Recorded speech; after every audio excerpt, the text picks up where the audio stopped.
Everyone to KabU Q&A live with Tony Kosinec. Great to see familiar faces, smiling faces today. For everyone else, if you're able to, it would be wonderful if you can turn your cameras on. It helps us to feel each other. It also helps Tony to feel your questions better if you want to ask a question. Regarding the questions, if you have a question, you can either type it in the chat. We have an expert tech team that will feed us the questions. Same applies for Facebook and YouTube. Just type your question in the chat there and our tech team will grab your questions. If you have a live question here in Zoom, you can use the hand icon. If you're not sure how to do that, then our tech team has a link that explains that to everyone as well. So again, welcome. So wonderful to be with you. I always love seeing familiar faces, and a very warm welcome to those of you viewing on YouTube and Facebook as well. So without further ado, Tony. Thank you, Mary. I want to add a couple of things here. We have new students who are in Kabbalah Revealed 1 and 2.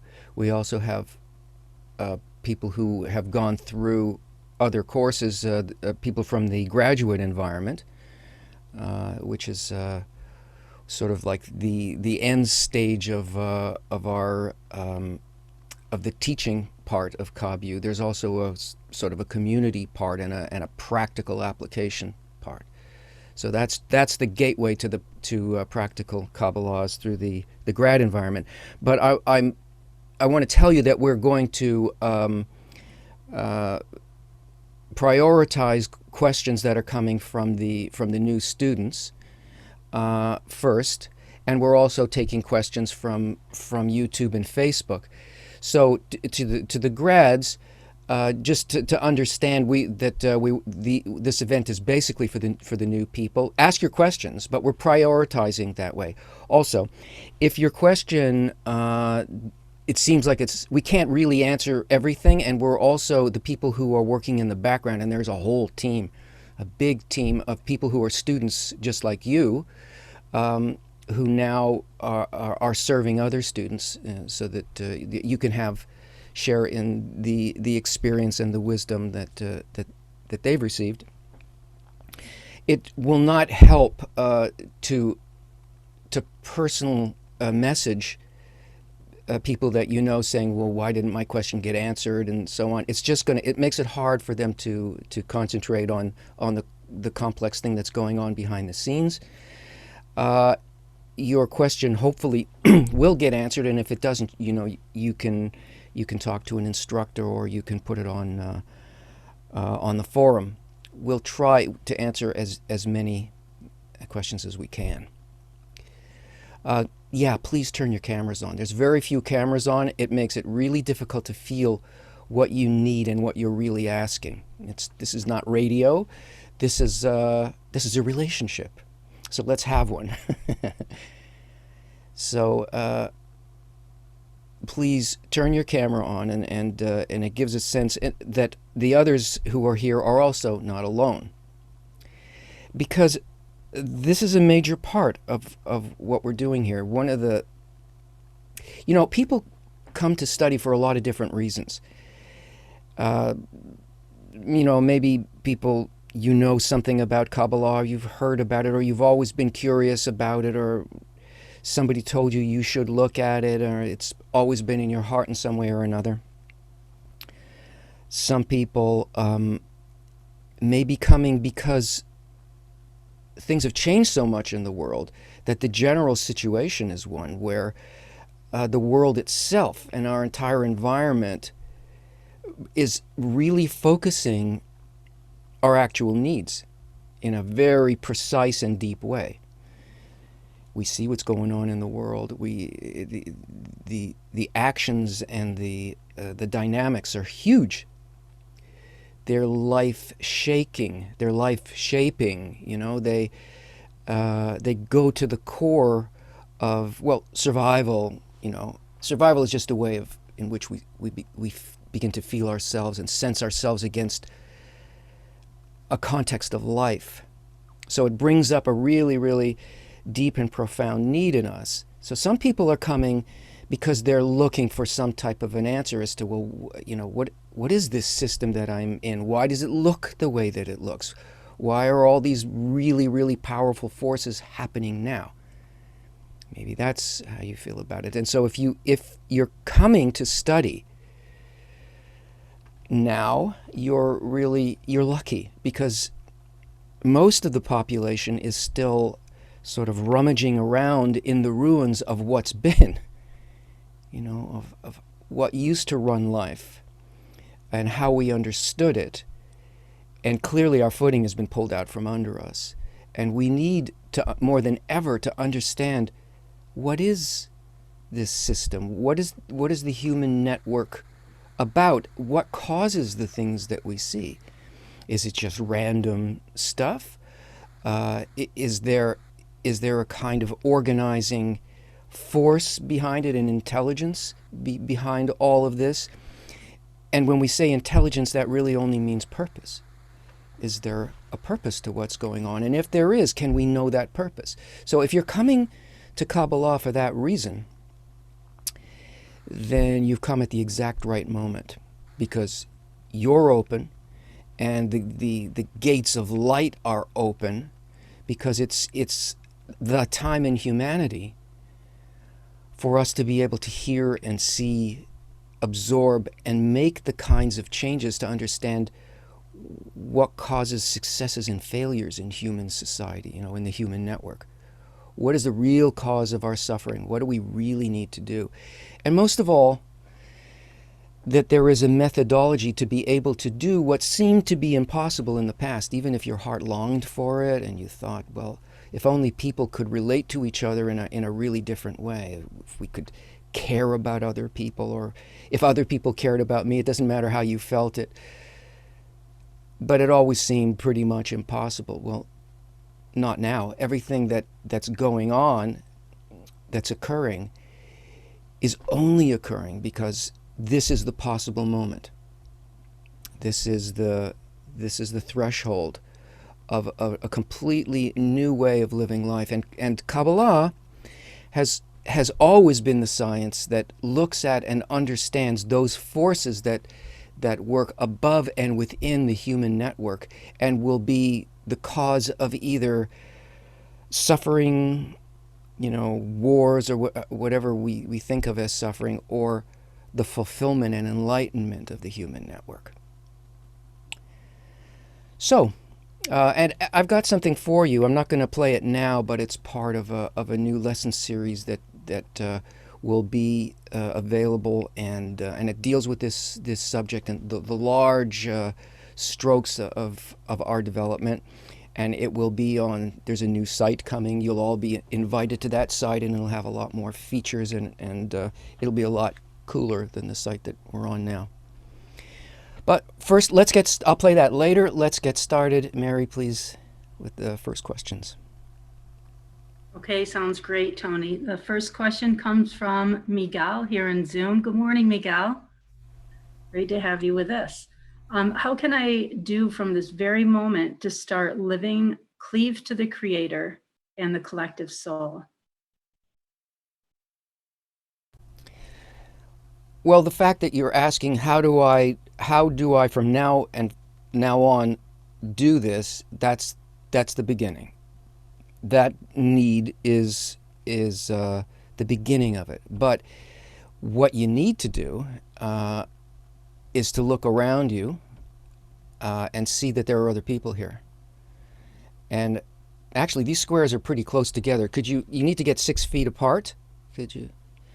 And that you're studying together really as a model of what our actual configuration is, who you really are.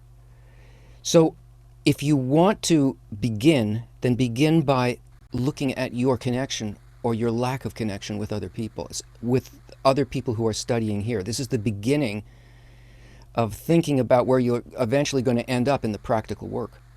The practical work is all about the connection between people as the place in which the light really exists. And what you're going to be learning is how to maximize that connection, not only so that you evolve, and that you're fulfilled, but so that everybody who you identify with as important, and hopefully you'll come to identify with everybody as equally important, that fulfillment will come to everyone. Have that in mind. Look for and be willing to overcome those things that separate you in your heart from other people. That's the beginning. Okay? Okay, next question comes from a YouTube viewer, Gabrielle. The more I learn, the less I know, and it makes it difficult to connect with others. Is this stage familiar for Kabbalah students? Yeah, the more you know, the more you forget, yes, and hopefully that happens over and over again. Because it's not about knowing. If the principles that you learn in Kabbalah as you begin are an unlearning process more than anything. It just sort of puts together things that you've felt but couldn't organize the larger picture within your attainment, within your sort of grasp of reality. So they may seem like, it's something that you're learning or doing, but it's not going into the intellect in any way. And as soon as any of those things that really do organize and straighten out your perception happen, they immediately leave the mind, because the mind's not the target. The mind's just an operating system for desire. And if your desire is for truth, then this process will happen over and over again, and everything that you think you understood in the mind will immediately disappear. It'll be incorporated into your heart in a wordless way, and hopefully it will affect your desire and grow the desire and change your behavior, or at least get you to want to change attitude towards others. It appears and it disappears, and it's supposed to do that. Okay? A next question also comes from YouTube, a viewer by the name of Need to Know. Is it a necessity to understand our own correction processes, or are they hidden from us and evolve on their own? Well, no, it's necessary to know them. It's necessary to be intimately aware of their shape and texture, taste and smell. It has to become. See, the way that we feel life is through a comparison. So the difference between us and our actual state is that we have to become aware of our illusory attitude. And if we don't feel it, if we're not aware of it, then we're really basically like everything else in creation. We are sort of a mechanism that naturally instinctively follows the laws of nature. We're like a plant or like an animal or like objects in the universe. They're all really good people. They're not people, but they are aligned with and synchronized with the law of nature, but without actually giving back to it, because there's no conscious involvement with it. So when we see the difference between us and our actual form, or the difference between our quality, the quality of our character, our nature, and the quality of the light, that makes us feel something that makes us want to change. It has to be conscious. Yeah, it's going on anyway. It happens all the time anyway. But without the conscious involvement, there's emotional suffering and sometimes even physical suffering that goes along with it. It's a healing process. And anytime you're sick, and we're all sick because we're all disconnected, there's pain that happens in the healing. Or we could say shame, or, an emotional response to, like, I'm not what I want to be. I might not even know exactly what I want to be, but that's what you're here to learn first. When you come and begin to learn at the beginning of studying Kabbalah, what you're learning is what we could be, what we should be, what the wholeness of life is actually like. And we start to model it. We get it from the texts, from the principles, and so on. And then we start to see it, other people trying to do this. And when you see others doing it, you go, why aren't I doing it? Are they special? They got a special talent or something? What's wrong with me? Good. Good. Yeah, you have to feel the texture of the difference between us and the light, because that's where life is. It's in the difference. That's where all sensation is. Mary? Okay, the next question relates to the correction processes. John Spagnoli, viewing on YouTube, is asking, how do we know if we complete a step? Well, first of all, you're not at the point of taking any steps yet. You know, there's preliminary preparatory work, because we base everything and process everything through an egoistic thought system. Right? So what we think of as a step and what we think of as completion and everything is not the way that it is in actuality. You know. And in general, even so that's what you're here to first learn.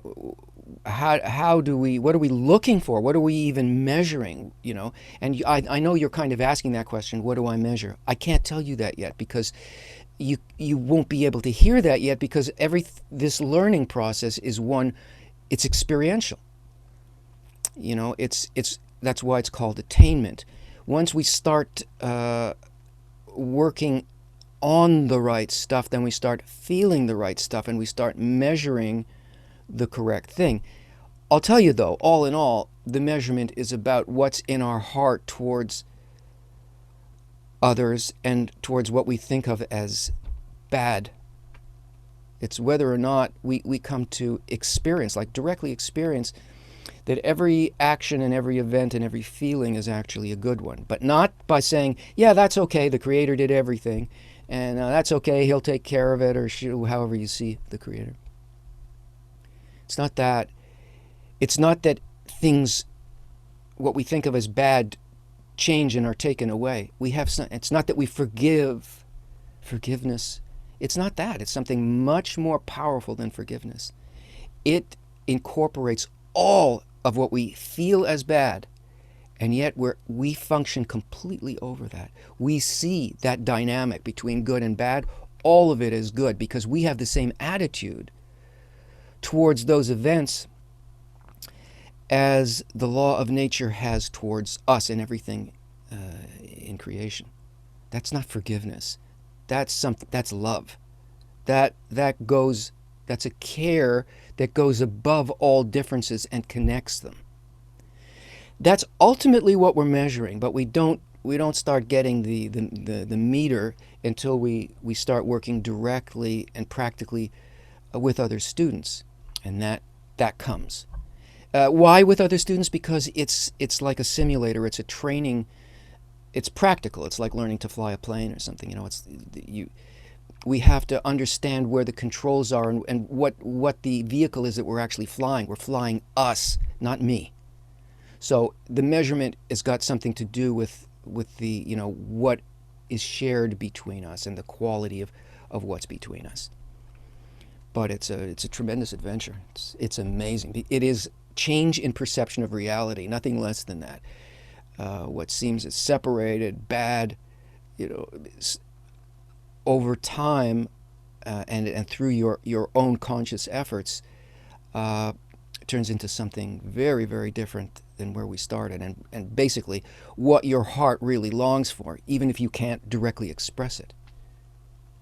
Okay, thank you. Okay, good morning, Lucy. Tony, Lucy is up next with a live question. Please go ahead.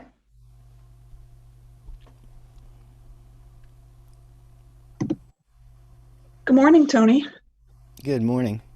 From Concord, New Hampshire, in the United States. I was just wondering, how can you use practical application of this study to help one not sort of take on like the stress and negativity that's out there right now? Because there's a lot of stress, and I do tend to feel it. Yeah. Well, it's a matter of the difference of intensity and force in what you consider to be your circle, your society. There's more intensity and, let's say, power in the circle of people studying with you right now than there is in the world in general, because this group of people is aligned with and a kind of a conduit of what is guiding the entire system, that quality that's guiding the entire system. As long as you're jumping in and out of the circle and you give a lot of credence and weight to the general society, then it's going to influence you, because our thoughts and our desires don't really come from us. They come from above, but the way in which they're distributed is through the network of people that we identify with. So if you're watching the news, if you're trying to solve the problems of the physical world by means of the ego and the processes that, political, social, and all that stuff of the big world, you are going to get caught up in it, and you're going to feel all the desires that are shared in all those hearts. If you see yourself and identify yourself and dip into this now, forget about the world, just for now, just for the hour and a half that we're going to be together. Leave the world completely behind. Forget about it. And understand that the entire world, in a completely new form, exists right now here between everybody who's now watching and listening. It's in a different form. It's being run by directly by a different kind of force, because it's happening consciously with these people in their desire. Being aligned with the law of nature, which puts everything into balance, and seeing ourselves as part of that system by wanting to understand it and pass it to other people through our heart, not through actions like, listen to me, this is the best thing. That's not going to work. It happens by doing what the upper force does, which is to look at the world as our children and understand that the good that you can do is by changing yourself and your perception of reality in this circle. This has much more gravity, much more force, and much more influence, because bestowal in Hebrew, the word itself means influence. It is the actual influence, not the what we think of as the forces that run the world. The world's not run by people. The world on every level is run by nature. It's just a question of whether people are going to align with that or not. Here we're aligned with it. So align yourself with this. Let that go for an hour and a half. Immerse in this, and then see how you feel about the question that you asked. Thank you. Thanks for the question. And thank you, Lucy from New Hampshire. We love to hear where people are viewing from. So I have a list here that our tech team started for us. We have viewers from Portugal, India, North Pakistan, Istanbul, Turkey, Morocco, Spain, California, Bucharest, Romania, Greece, Austria, Vienna, Charlotte, North Carolina, Delhi, Sydney, Australia, Porto, Portugal, New York, Melbourne, Australia, Colombia, Baltimore, Maryland, Sacramento, California, London, England, France, Bucharest, Romania, Netherlands, UK, and I'm sure, and I just see Zurich in the chat. I'm sure there's many more, so please post where you're from. We love to know where you're viewing from. So the yes, next and welcoming everybody to the capital of the universe, which is this group of people. Thanks, Tony. The next question is a live question from Polly. Welcome, Polly.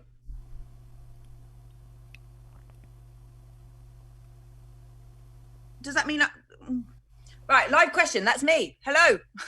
Hi, Polly. Hey, Tony, crikey, wow. I've got two lovely, lovely children. I've got a 6-year-old and an 11-year-old. I would like them to understand these truths, but they're quite young. So I'm just wondering if you have any, I can just see double.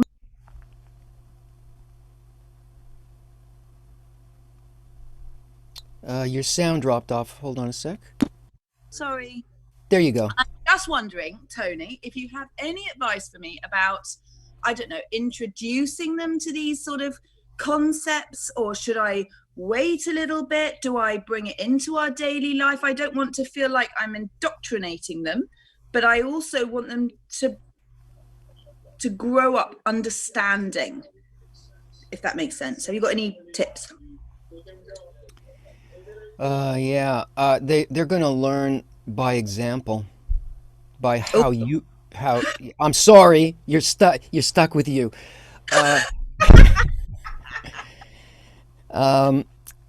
They're gonna, how you respond to things, how you deal with them, how you react to things that, concern them in the world.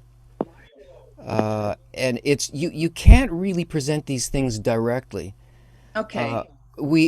Especially when they're young, and there's no point in doing it. First of all, you have 100% influence over them in terms of the meaning of the world. They can collect a lot of stuff and get it from their friends, but you are their guru, and they're watching you all the time, and they trust you, of course, 100%, because you are the representative of the good force for them. There are materials that you can find in our bookstore that are really simple and are made for children. And it's not like principle. It just sort of expresses it through ways that children absorb it through stories and things like that. All right, lovely. Thank you. Thank you. Okay, our next question comes from YouTube viewer Brandy Alexander. When I allow the light to fill my vessel in the midst of a moment of inner disconnect and suffering, I seem to lose my boundaries with what's common sense and what's not. How do you get through this? Well, I was going to make a smart-ass remark. Just know that I was going to and didn't. It depends. I can't really understand exactly where you're at. I don't know if you're a student working with other people, or if you're trying to apply these principles in the world in general, which is like you really can't. You need training with other people who are also doing the same thing. So when you try to take it out into the world, it doesn't work, because everybody that you're dealing with, in order to feel how it works, you have to know that the person and the people that you're dealing with also share the same desire. They want to achieve the same thing. Then you know what's going on. You know that it's your qualities that are changing, because when you look at a world that's filled with people, a circle that's filled with people who want exactly what you want, there's no question about motive. You can see them struggling with it. Maybe you think they do it or they don't do it, but you know what they're struggling to do. Here, in the world in general, you don't know. So it becomes very confusing. But going to the basis of your question, yeah, trying to work against our inner disconnection from people is exactly against our common sense, our reason, because the sense which we think of as common is to profit from other people, to take advantage of situations, to protect ourselves. The entire system of the world has been working based on that as a motivating force of development. So now it goes completely against it, and it's what Kabbalah calls above reason, but there are specifics to that. So yeah, every time you go against that selfish or egoistic tendency, it is not it's not going to seem to make sense. So that's a good thing, if that's happening for you. Antonio Petrova, viewing on YouTube, is asking, how can we connect to the other students? Is there a Facebook group? If you're in KabU, first of all, even as a new student, there's a forum there in which you can see other people's questions, their responses, the responses of instructors to those questions, and you get a sense of how other people are experiencing what they need and what they want to learn. Further on in our, anybody can join these classes. Anybody can study. It's open to everyone, basically at no cost. We have a kind of a pay what you wish situation, pay or don't pay or whatever. We'll explain this later, but there's no barrier to joining, and so once you join, you would see that there's no Facebook group or something like that in which you see that interaction, but as you go through different semesters of study, you eventually come to a place, to semesters in which we are working actively with each other on Zoom and as a group, and eventually into groups of 10 people, which match the 10 Sephirot of the Tree of Life, and so people do this. So if you want to see this and you want to experience what that is, you should let's put the link in the chats. Let me just share this. The new semester begins on September 6th. You can see that in my little square. And if you sign up now, there's a bunch of things for self-study, pre-study, and preparation before the semester begins. So go there and check that out.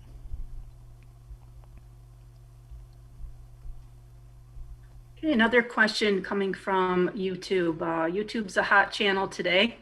We have Yuvrani Sahe. What are some actionable steps that we can take to improve the quality of our desires in our day-to-day life?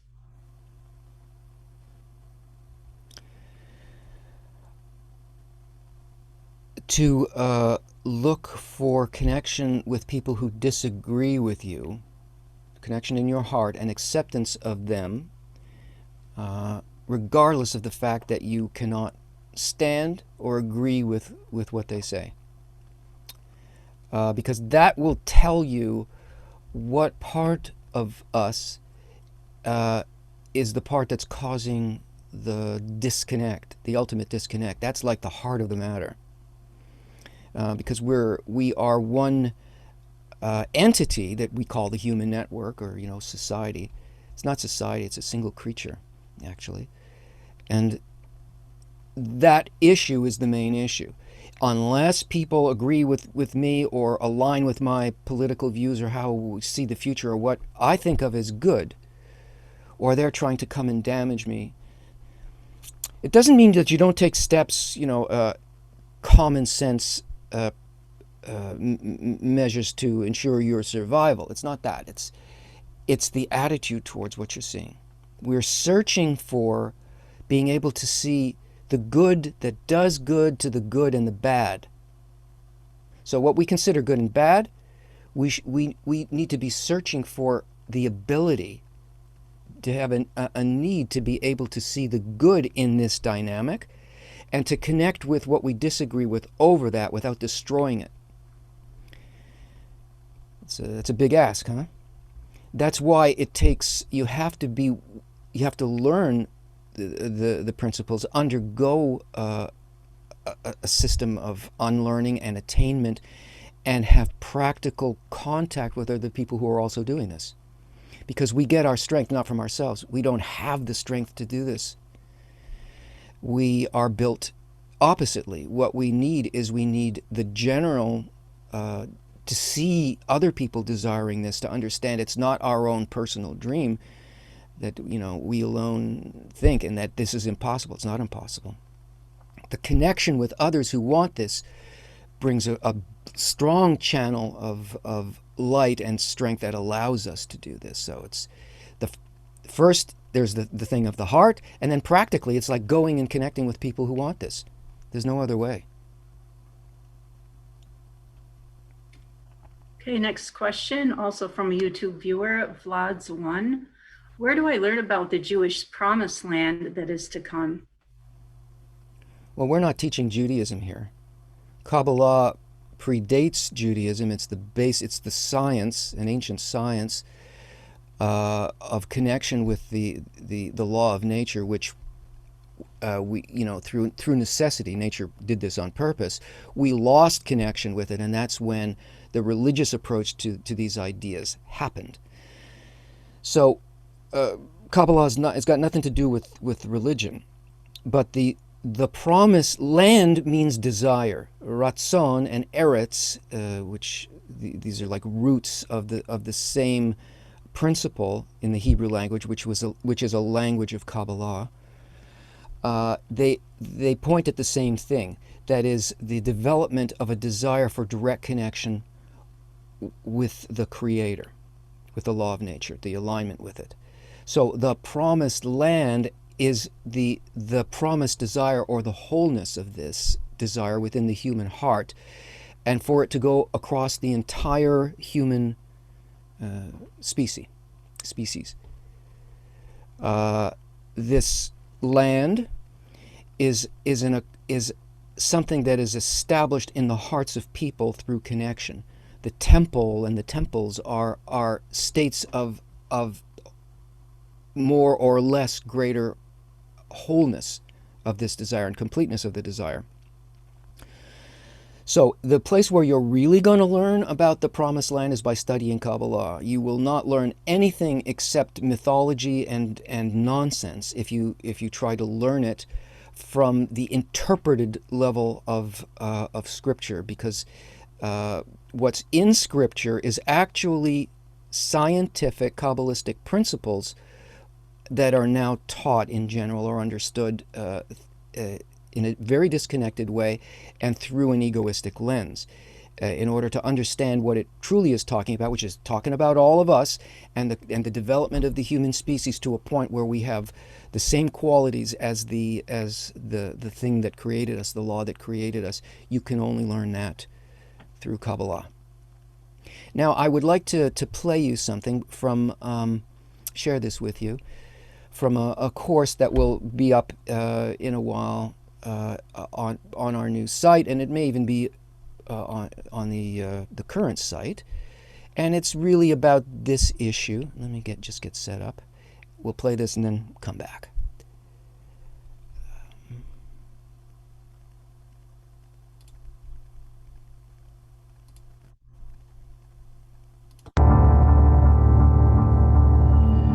So here we are again in the material world, but this time with a much clearer view of why things are the way that they are here.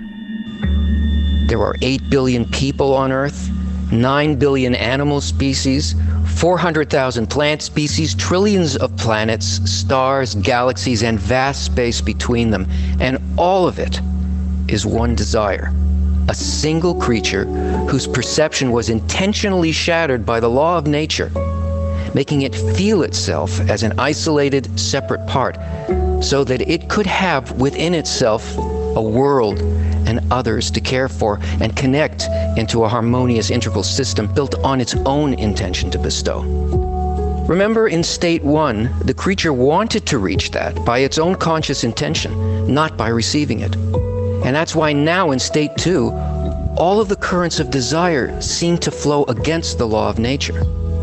But that's actually a great help to the creature, because now it's got a situation where it'll never bestow unless it chooses to consciously go against what the material world presents as reason and proof to the opposite. That it's not related to all the others, that it had better think about its own needs first and foremost as a matter of survival. And just like the evolutionary template that makes up the pre-matter world, this world is nothing more than the 4 phases of desire that are found here. And the light's goal is not to evolve species or individuals or nations toward survival. It's evolving the collective soul to the point where it will come to terms with its identity. The force of development driving the material world is egoism. That's what matter is. And that's the lens through which we've always seen a future. The future will be like this, only bigger and better, with greater comforts, more leisure, new technologies allowing us to control nature, bring health and peace. We'll leave Earth and we'll explore the universe. But suddenly that's not the future anymore. We don't see any future now.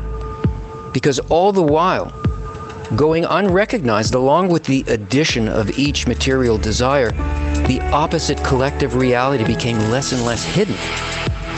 While we went about satisfying our growing self-focused needs, we built an ever-expanding network for exploitation until it touched every person and place in the world. And that's when our progress stopped.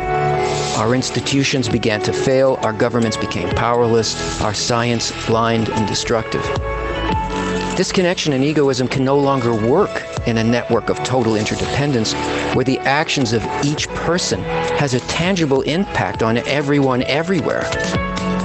We're paralyzed and we're blinded because we have no idea how to live in a state where we've got to take the well-being of every other and make that as important as our own. Even more important, because if I don't care for others first, I myself won't survive. Our emotional rejection of this is the actual crisis.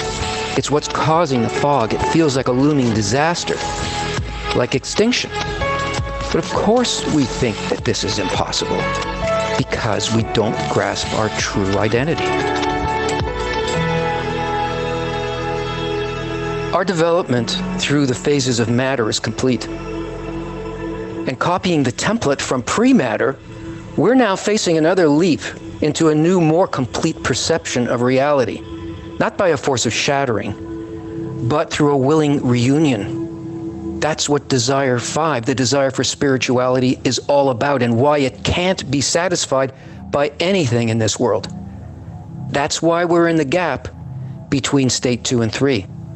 The key to jumping this gap, to passing over, is by making the intention behind our desires one and the same with the integral law of nature, but in the form that it's intended to live in the human heart, as love your friend as yourself.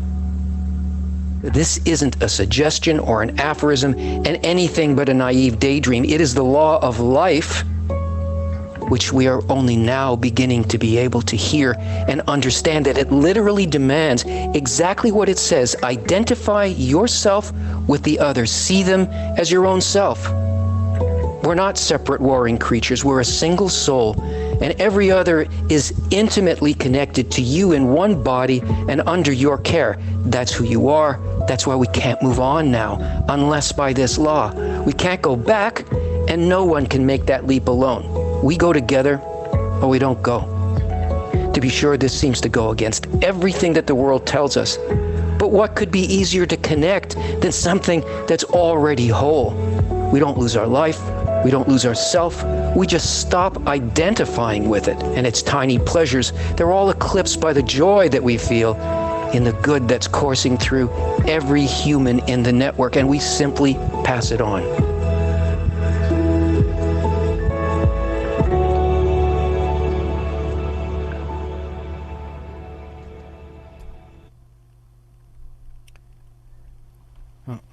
So I've got an outfit just like that. That's part of a 6-part lesson thing for people, who a self-study thing for people who first come to KabU and are sort of curious. And that should be up in, I don't know, a few weeks or so. So let's go on. Okay, before I read the next question, for those of you posting questions to me personally in the chat, that's wonderful, except I can't pay attention to the chat in Zoom, so we really, really don't want to miss your questions. I just happened to check during that clip. Please post your question to everyone with a little drop-down arrow, And our tech team is right on top of all those questions to make sure that they get posted and I ask them. Okay, so next question comes from David Mancini, viewing on YouTube. If Kabbalah can teach us everything about the universe, why learn anything else? Well, it can't teach us everything about the universe if what we want to know about it is, about physics and corporeal forces and so on. It's the meta science. It deals with the forces that bring about the physical forces, and it's not something. It's about how to live in what we call the world and to see it for what it is, and not be fooled by nature's partitions. That we think of this separate force and that separate person, and it's nonetheless we do for the time being perceive that way, and you need practical schooling. You don't want to harm yourself or harm others, and a person can't just jump in and study Kabbalah if they're little and they have no desire. I mean, little in terms of desire. It's a step of maturity. It's when humanity and I come to adulthood and want to understand the real place that we live. So there's lots of unawakened parts of you that must study nature in that kind of egoistic corporeal form, because there's an arc of development. That's why we call it evolution, from unconscious, which has all of those things, and all of those appearances, to conscious, which embraces that in a very different way and sees itself not just in this world, but in a world of causes. So, study both. And David, if you're at the point where you all you want to do is study Kabbalah, that's probably all you need to do. But make a living too. Okay, next we have a question from Forfeit the Crown, also a YouTube viewer. I'm in the beginning stages of learning about Kabbalah. What book should I start reading first? Well, there's so many. There's the heart. There's education through the heart. You can start with that, or there's education through the science, which eventually brings all of that, becomes clear that it's really talking about the heart. So we have let me show you this. There are books on our website.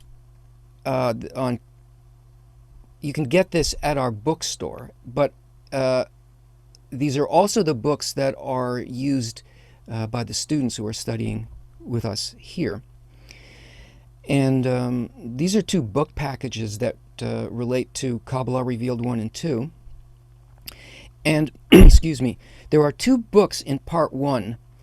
The green book at the back of Part 1, if you can see that, that's Kabbalah for the student, and that's got a lot of technical, wonderful, basic technical stuff that lets us understand the structure of reality as we experience it. And in front of that, there is a book called Attaining the Worlds Beyond, which is really a heart-centered book, and lets a person understand the kind of changes that they will go through. Excuse me. And in the second package, there is a book called Shamati, and you can see it there. That book is extraordinary. It was written by the teacher of our teacher, Rav Lightman. His teacher wrote this book, and he collected it, all of this from his teacher, who was his father. Now, it's a description of changes that happen within us. And when you read that shamati, which means I heard, it really causes changes within the heart, because there's a lot of light in it. So if you're a student, you can get these packages at, I think there's a 20% discount for those things, and we use them throughout, you'll use them throughout the whole educational process, especially Kabbalah for the student. I still use it. I got it a long time ago when I started studying with B'nai Baruch. It's been 20 years now, and I still use it. And so do all of the students in the advanced classes with Rav. So if you're a student, you can get these for 20% less. And if you are just interested, you can find these in our bookstore. Mary? Okay, just wanted to mention our locations before we go to the next question. We also have yours from the Netherlands, Quebec, Poland, Nashville, Tennessee, Ohio, and Texas in the US, England, and Accra, Ghana. So thank you everyone for sharing those. Next question comes from viewer here right on Zoom, Amar. Good morning, Amar. Amar is asking, some people take too much and some people give too much. How can I use Kabbalah to find the balance as nature intended?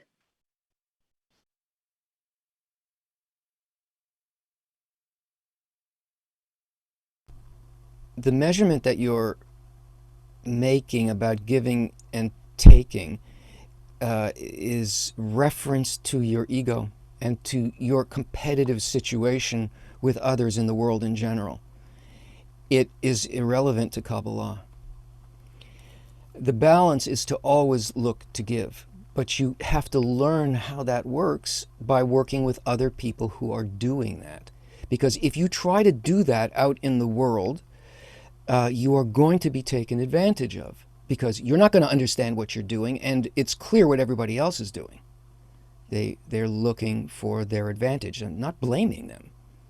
So you put me there, in that environment, I'm going to do that. That's how we're built. There's nothing wrong with that, but that exists only, and that question that you have exists only so that you will start looking for, how do I actually solve this? It's not by thinking a certain thing. It's by planting ourselves in a different environment. No change happens there's no such thing as self-help. Forget that. You cannot help yourself. You cannot pull yourself up and out of the world by tagging on your own hair. Impossible. You need a greater force. You need the force of connection. So if you want to be able to understand giving and receiving in a kind of homeostasis, in a balance, we have to place ourselves in an environment that's about that. You have to place yourself in an environment that is aligned with the goal that you want to achieve, because you need others to take you to the goal, because it's about your connection with others. It's very, very practical. It's not the mind, and there are no tricks to this. It means, it's like if you're going to join the army, you have to train. This is the, it's a kind of an army of connection with nature, an elite team, which once you know how to do that, then that team can affect the world as a whole. And that's actually why you're here. You may think you're here to achieve some kind of personal good, but what's really attracting you here is that there's something at the bottom of your heart that wants to do good to the whole system. That's called a point in the heart. It's an awakened point that is actually part of the upper force, but it's unconscious. You're not trying to do good to yourself. You're trying to align with the good that does good to everything.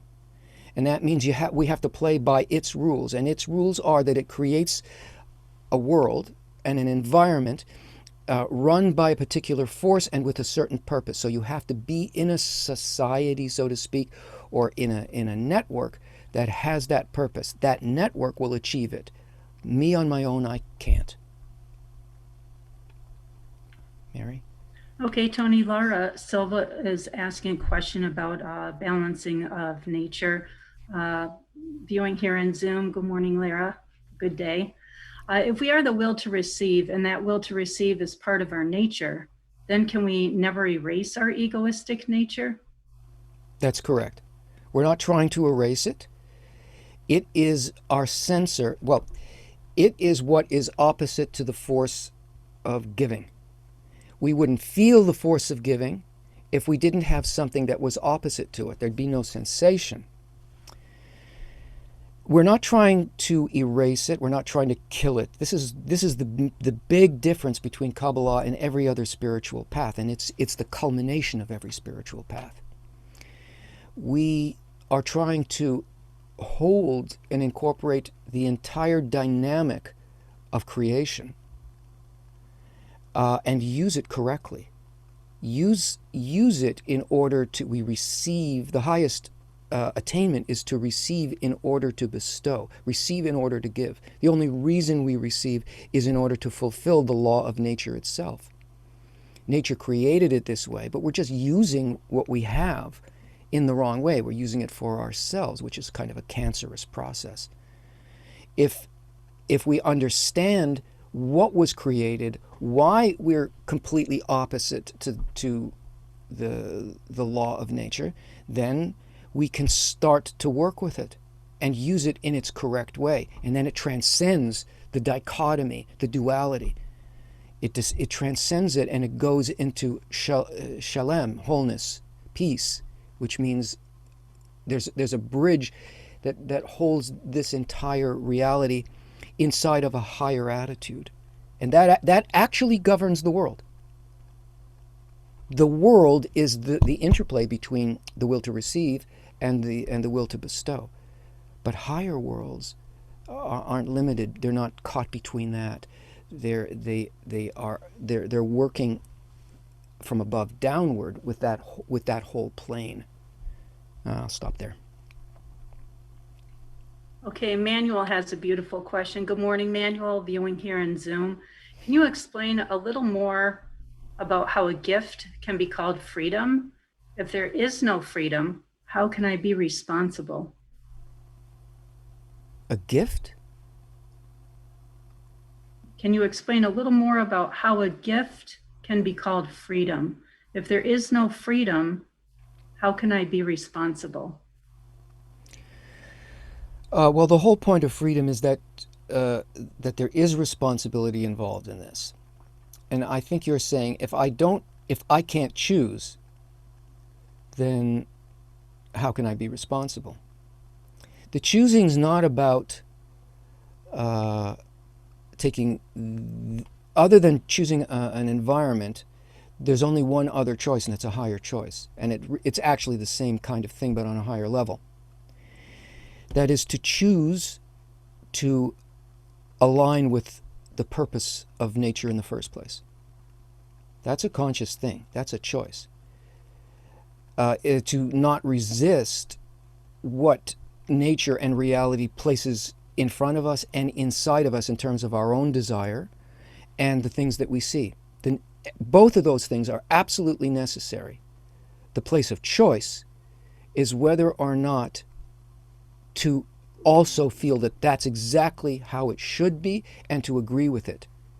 In that agreement, what may have seemed like prison or being programmed into a video game without choice, if there is agreement with the law that runs everything, then we are the law. There's absolute freedom in everything because what we want is exactly the same thing as what the law wants. Now there's no limitation. That single choice made over and over again brings us into a place of unbounded fulfillment. And it connects us to everybody because the whole point of nature is that it connects everything over all of its differences. First it creates differences, and then it connects them all into a functioning network for the good of everything in it. When we agree with that, there's no greater freedom than that. Hey, Tony, I have two questions that are very closely related. Polly here in Zoom is asking, if the ultimate plan is to rejoin with the Creator and there will be no man left behind, what happens then? Biblical end of days? And Vlad on YouTube is asking, how will God save his followers in Israel when the rest of the world is destroyed? That's how the ego paints the picture. That's not how nature works. We go through evolutionary phases, and we break out of a kind of cocoon. First we go into a cocoon, and it seems like we're being forced into a situation if we feel like we're dying, or the way that in which all our cells are organized are, it's like imploding. How come, I was a nice caterpillar, how come now everything, and there was sunlight and I was chewing on leaves, now all of a sudden everything's dark, and then it opens up into a completely different state in which there isn't crawling but flying, and our relationship to flowers is different than it was before. There is no end of days, there's end of separation. There's the end of partition between day and night. Day and night becomes all day. What does that mean? It's something that happens inside of our heart, and our perception of reality changes. It's not really destruction and war. Everything that we see outside of ourselves is actually our own qualities, either asking for or coming under correction. Our perception is illusory. We are a wholeness, but we resist it because we don't agree with it. Israel means a direct connection, a desire for a direct connection with the Creator. Yashar El is the Creator. Yashar is straight to God, so to speak. God's not an entity. It's a quality of connection that exists between all of us and only exists when we desire connection. Otherwise, what we get is the back end of it, force that pushes us towards correction through suffering. If we begin to agree with this, then what we tell ourselves as a story, Israel, people, the United States, Russia, jihadists, it's all there to help us make this interchange. And the interchange changes reality. Okay, next question is from Michael. Good morning, Michael. Watching here on Zoom. What role do meditation and other contemplative practices play for Kabbalah? An example, light meditation, striving for more presence in others. And as a side note, he adds, I am a student working with Thomas Hubel and others and exploring the link to Kabbalah. So how do these other meditation and different practices link to Kabbalah? The first part of your question. I'm having trouble with my throat, sorry. The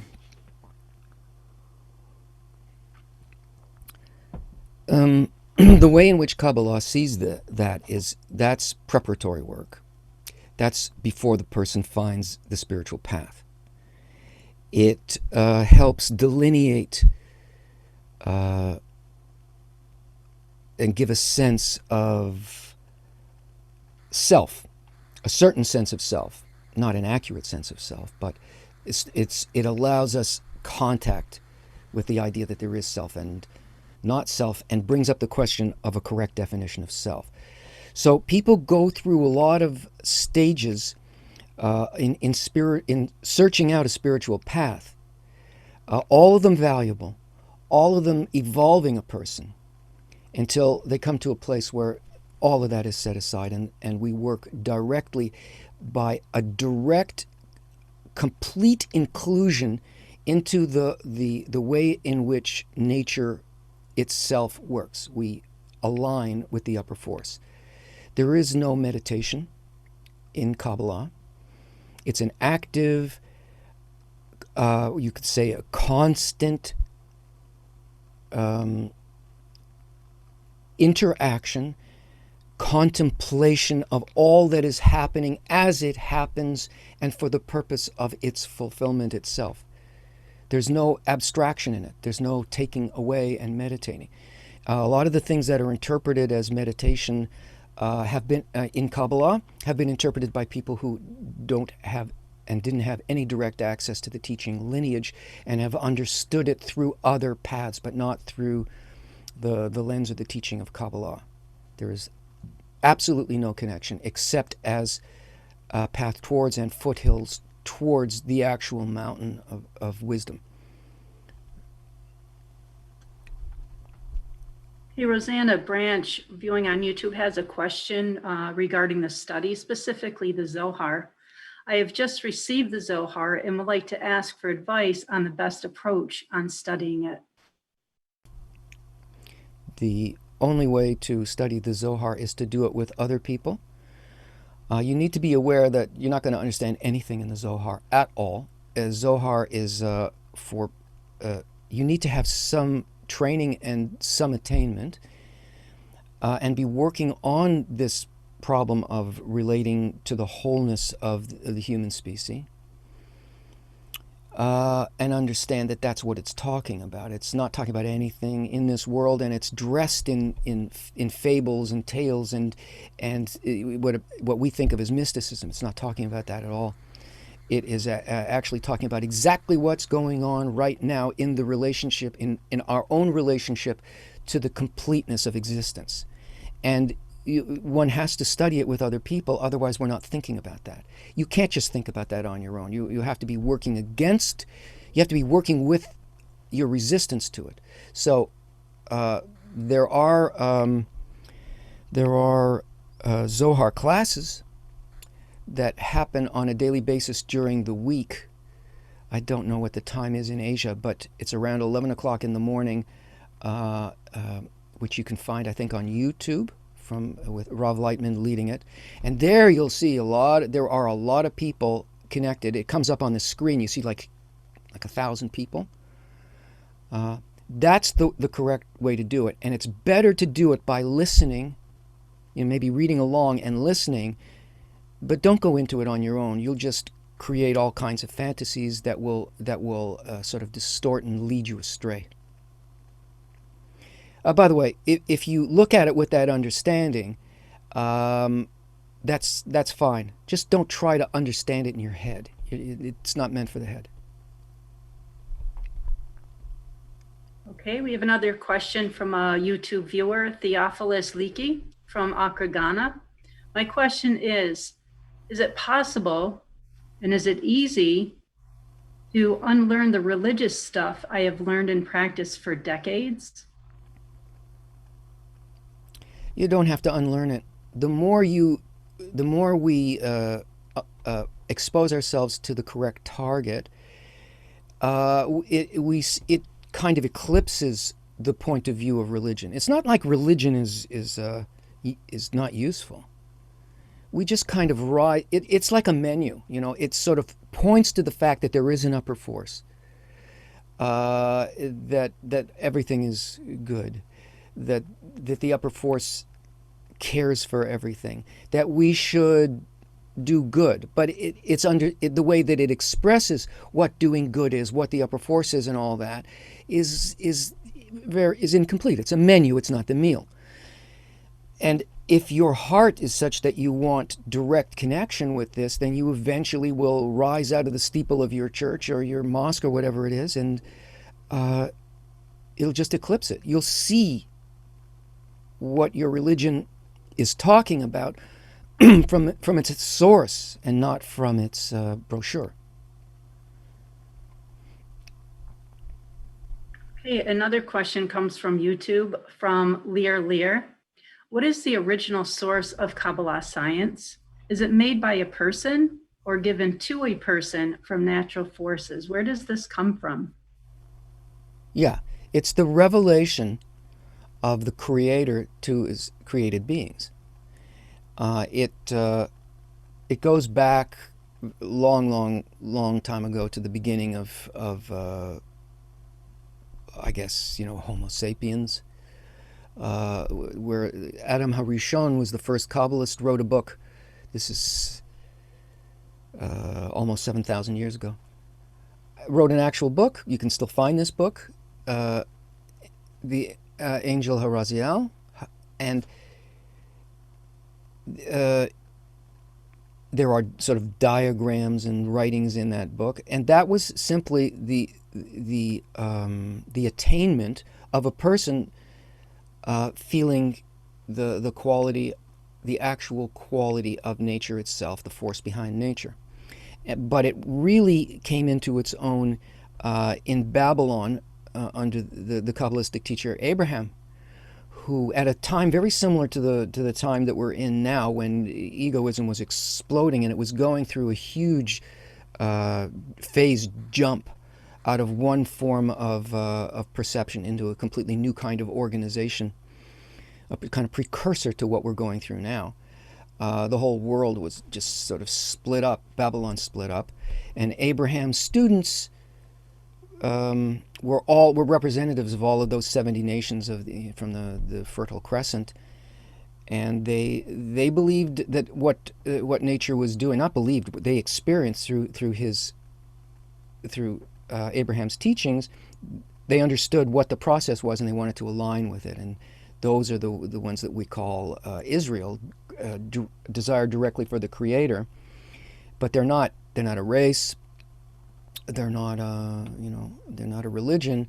They are representatives, the original United Nations. They were representatives, people who felt this from all of the ancient nations.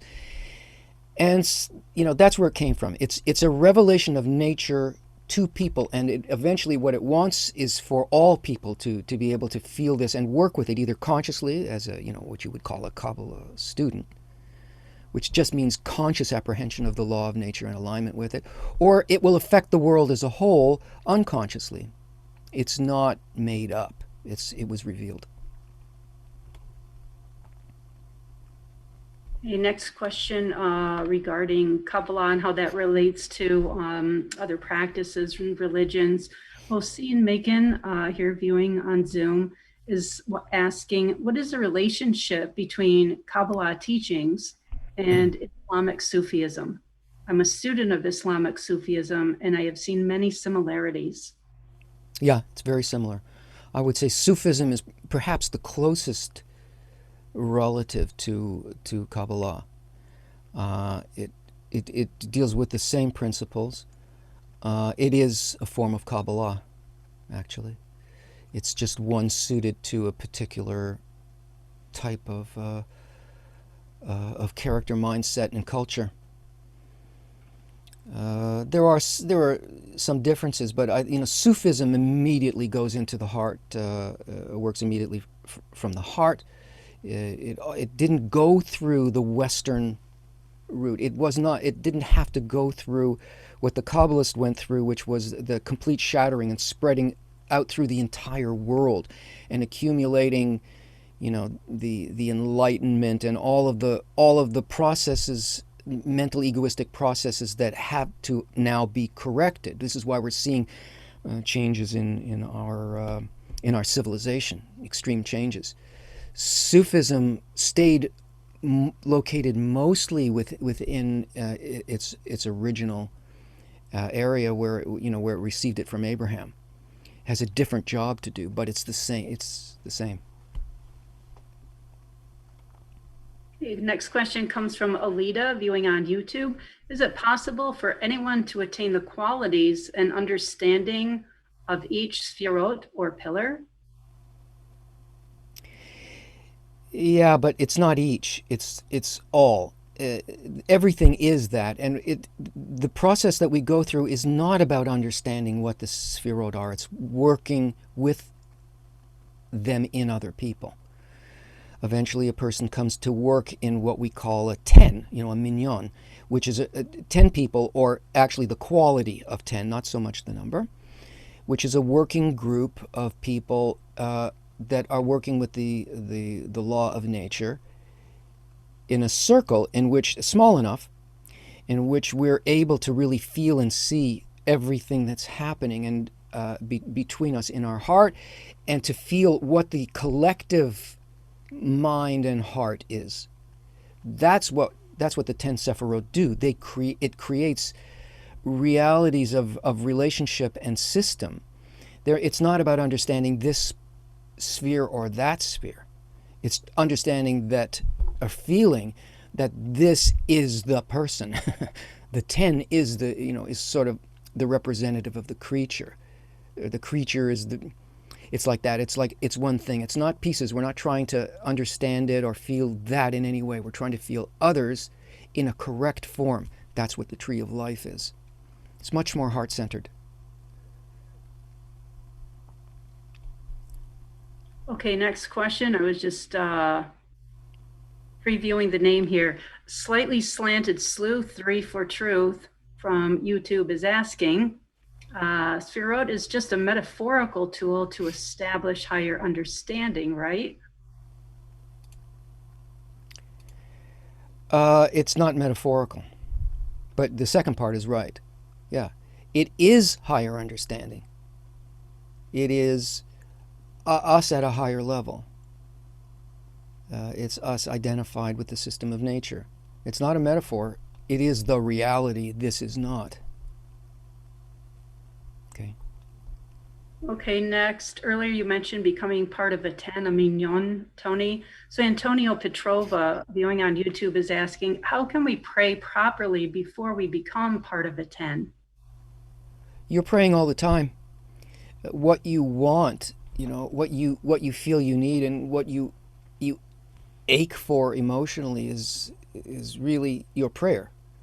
What we're trying to do is to replace what normally we desire for the desire to do what the Creator does, to give what the Creator gives, to care to that degree, to be connected and to connect everything up to that degree. That's a prayer.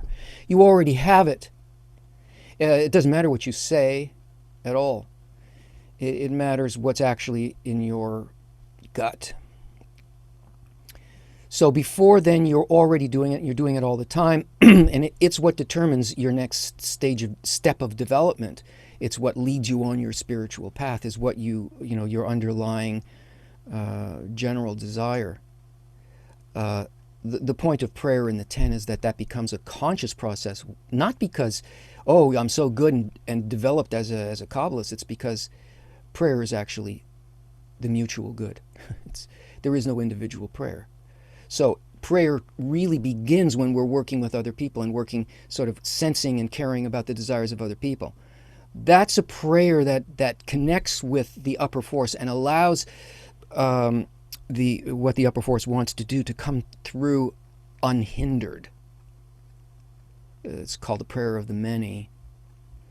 And it comes from an attitude of wholeness and actual relationship with other people.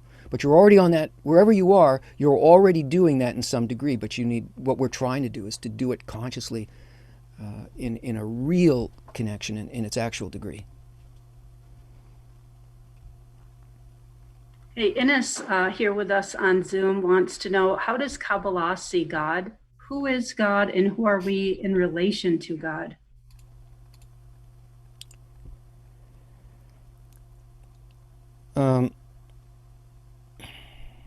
Now, there's a lot of ways to answer this, and it really depends on you. I'll put it this way. We are dark points. What connects us is God. We observe this and bring it about through our desire for connection. Until we do that or want that, there really is no God for us. There is like the general law of nature that's running everything, and we're unconscious. But God is a conscious relationship. Elohim, the word for God in Hebrew, and nature, hateva, they have the same numerical value, which we take as an indication that that's what God should be in our heart. It should be like nature, seeing the whole, us seeing the whole, feeling the whole, caring for the whole, connecting for the mutual good. It's the force that connects everything. First of all, it animates everything and is everything. But what it wants, it becomes God when it becomes realized in us. It's not something it's not something in us, and it's not even something external to us. It's what connects us to every other disowned part that we reject. I can say it, but I don't know whether it registers. That's what I can say. Okay, Tony, related when you're speaking about the heart, Dahlia Aziz on Facebook is asking if the heart is the vessel and our spirit is part of the divine power, how can we renew our spirit? The heart is the collection of desires that we have. We don't have a divine spirit when we start out. We have a point in the heart.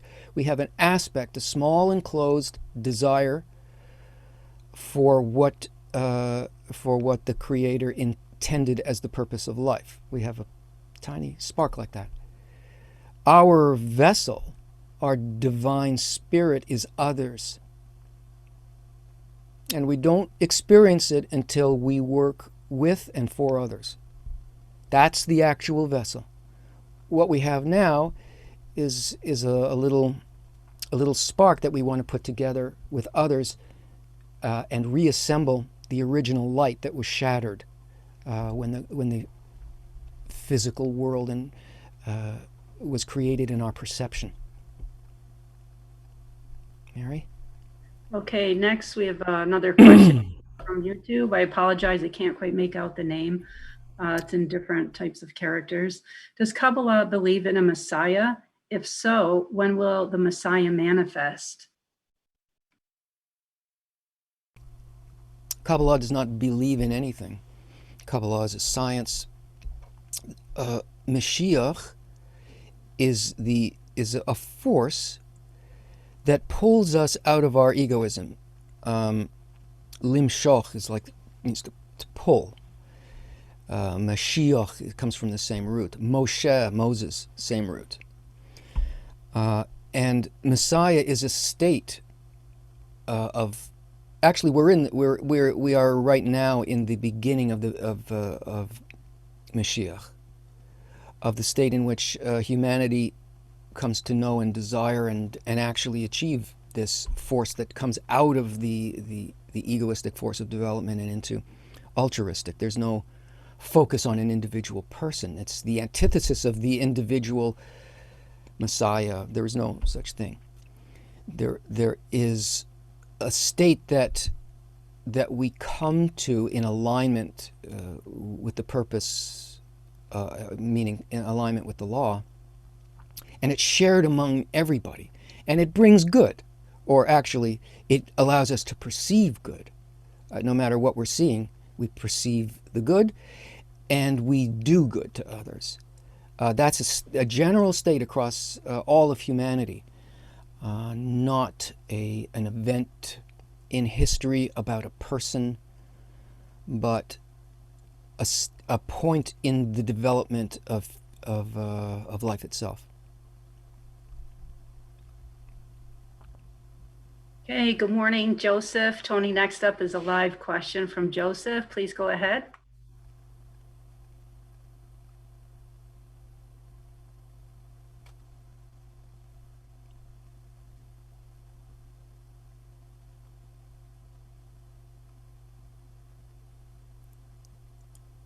Can't hear. Something's... No. Well, hold on. Is he unmuted? Yes, he is unmuted. There you go.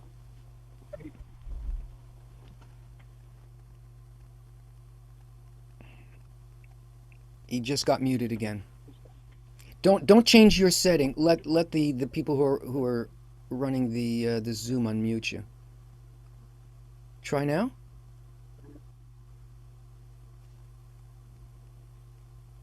Not happening.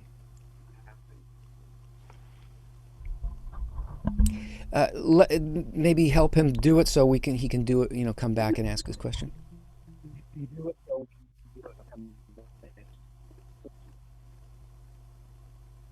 Okay. Let's see if we can fix that, and then we'll come back to you, Joseph.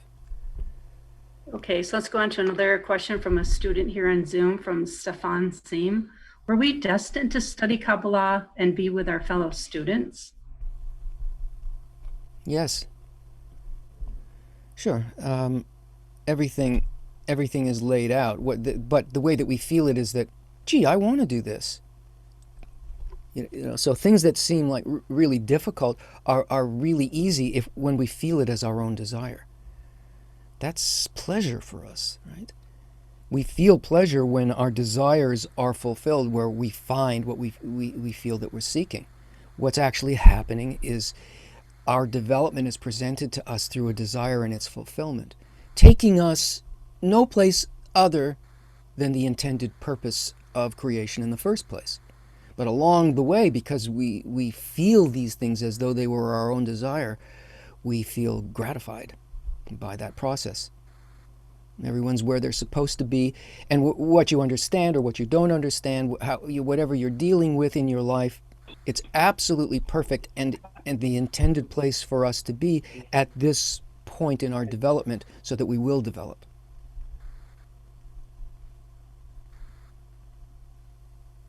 Okay, next question. I do have Joseph's question here on the document. When we say that he is good, that does good, but cannot see it, does the Creator then reveal that it is truly is good? Well, the revelation doesn't come from any place else, but it comes, the way that it unfolds is through our conscious work in that direction. Yeah, it's not like we're pulling these things away and like, that rock, oh, look, there's an opening in the cave. It's not, we do that effort, but it's not like, it doesn't come as a result of our work. We find it. It's revealed to us in the same way that it was revealed to Adam HaRishon 7,000 years ago, or Abraham, 5,000 years ago. It's revealed. It's revealed as what actually is, but we have to be engaged in it in order for the revelation to happen. But it comes from the light, it comes through our connection with other people. Okay, and the next question from Patricia Riberic, watching on YouTube. Is our view of the physical universe going to change with us?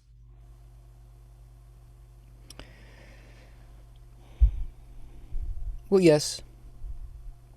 I mean, even when the emotional changes start happening, we start seeing a different order.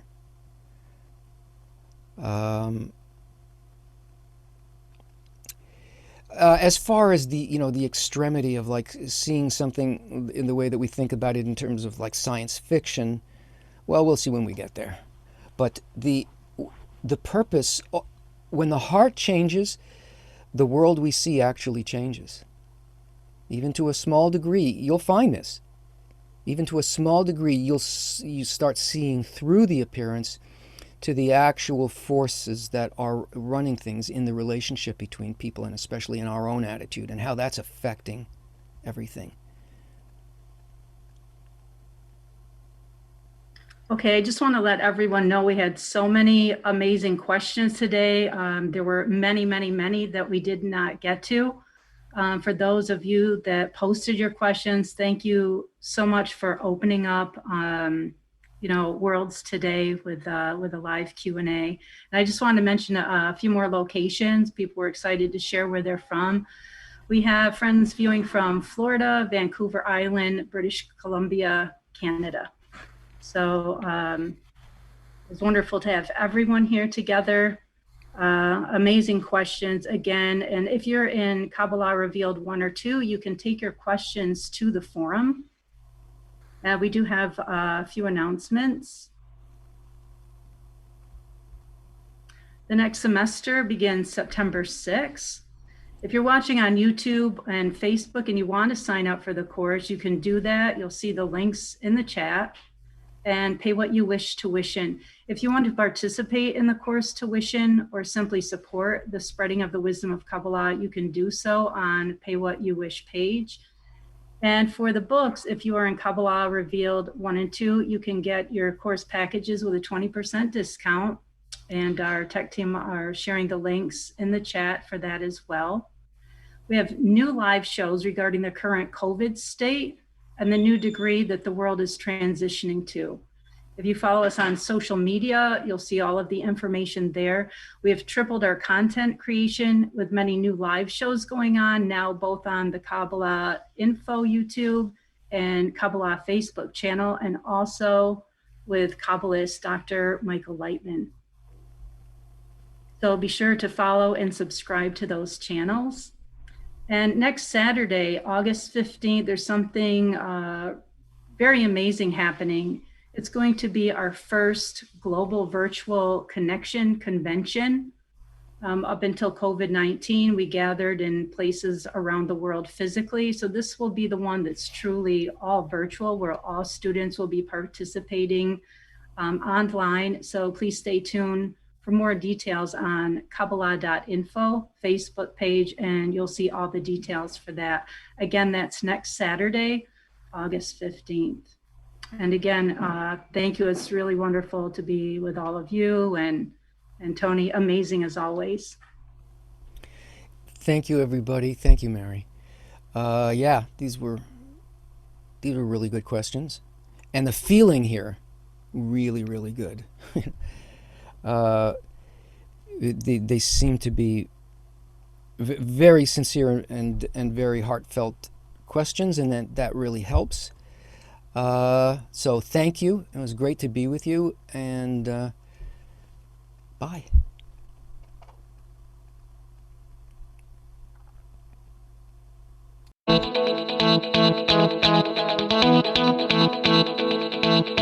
This is the night when I can't wait myself. I need you here. I'm calling for your help. I keep on searching for light. My heart feels frozen in this broken piece of life. Won't you please, please, please, please help me? Let's do it together. No one is ever on their own. We'll break these walls between us. Let's fill the emptiness, and we'll never be alone.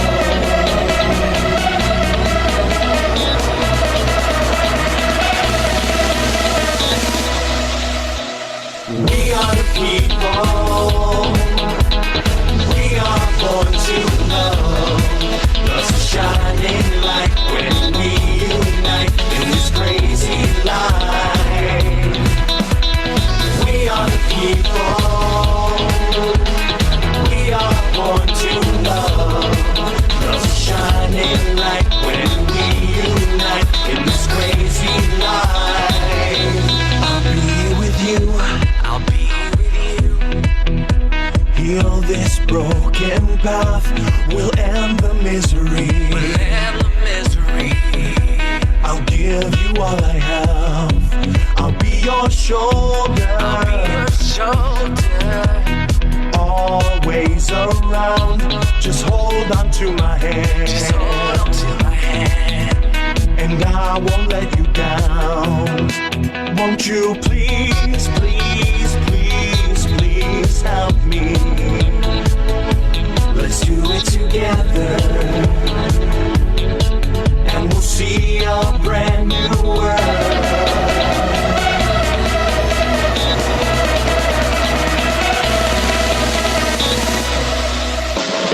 We are the people. We are born to love. Love's a shining light when we unite in this crazy life. We are the people. We are born to love. Love's a shining light when we unite in this crazy life. We are the people, we are the ones who can unite anything under the sun, become exactly what we want to be, turning strangers to friends to family. I can't feel outside of myself, I need the whole world, so I'm asking for help to get out of my shell, to get out of my skin. I got my fingers crossed, cause I don't know when. We are the people. We are born